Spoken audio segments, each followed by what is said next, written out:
Well, global insurance premiums fell in 2024. That's the first time that's happened since 2017, as the market became more competitive after years of rate rises.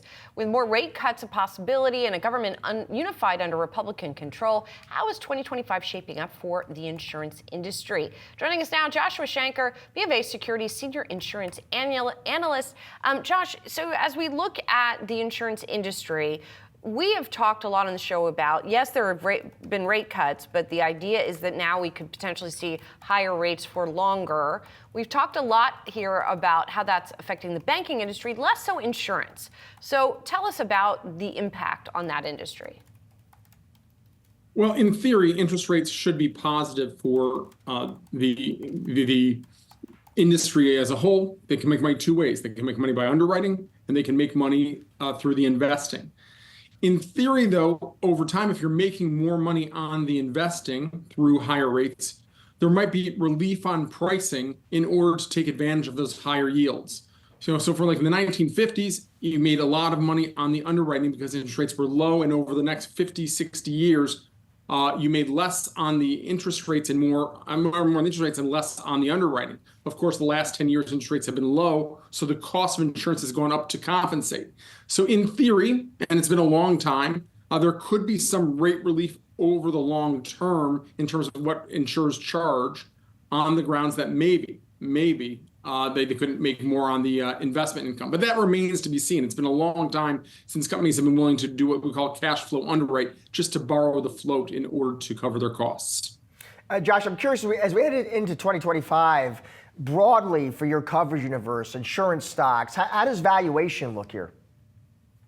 Well, it depends. I mean, look, insurance as a subset of the economy, it's cheap. An S&P 500 trading, 20 times earnings. You look at the multiples on insurance stocks in the low double digits, they look a whole lot cheaper. And that naturally attracts value investors who are looking to get into a sector at a discounted price.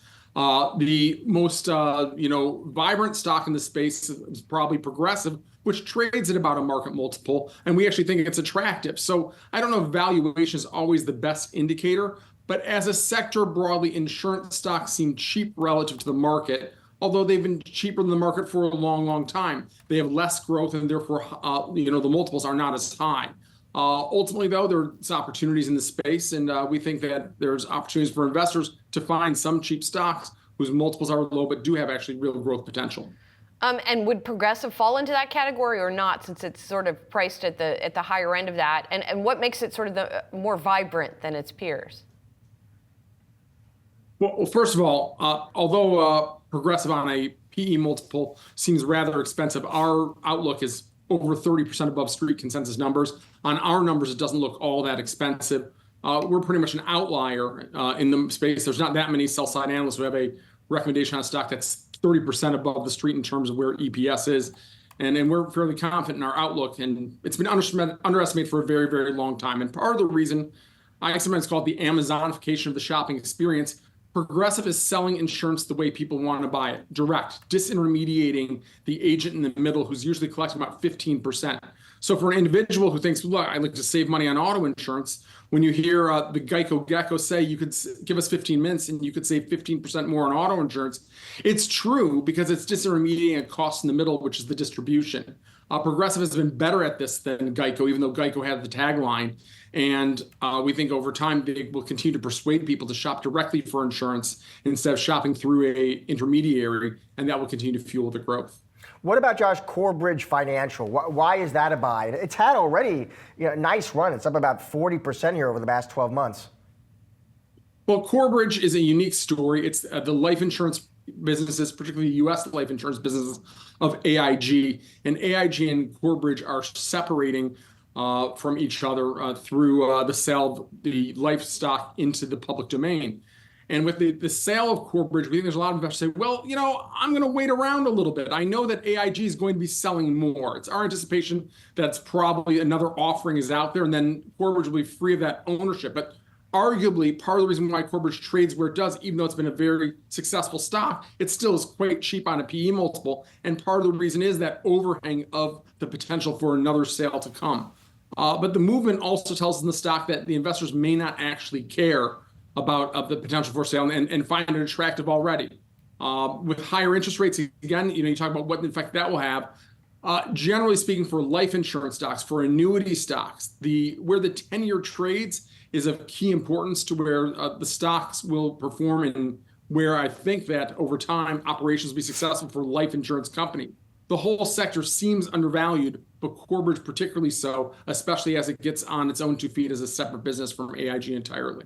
And then, Josh, finally, to broaden it back out, as we look at the outlook for property and casualty rates specifically going into 2025, do you think they'll be going up, or what do you think will be the direction? That's a broad subject. So I think the people look most, because it affects their pockets, auto insurance. And my expectation is, with all this talk about inflation, people want prices to go down. Prices almost never go down for anything. And what we'll see is price moderation. My expectation on the auto insurance front is flattish pricing through 2025. That's not going to feel great. It's still going to feel expensive, but that's better than pricing being up 15, 20% as it's been for the last couple of years. On January 1st, yesterday, 60% of reinsurance contracts renew. Generally, pricing was down about 8%. That's some relief, and that will ripple through the whole market and probably give some relief to property pricing overall insurance markets. But in general, for commercial insurance, which is a bunch of different lines of business, I don't think we should ever expect rates to go negative. But there will be a mix of things, and probably low single digits for commercial insurance broadly is probably a reasonable outlook for 2025. Josh, appreciate your time in those stock picks. Thanks for joining us. Thank you. Take care.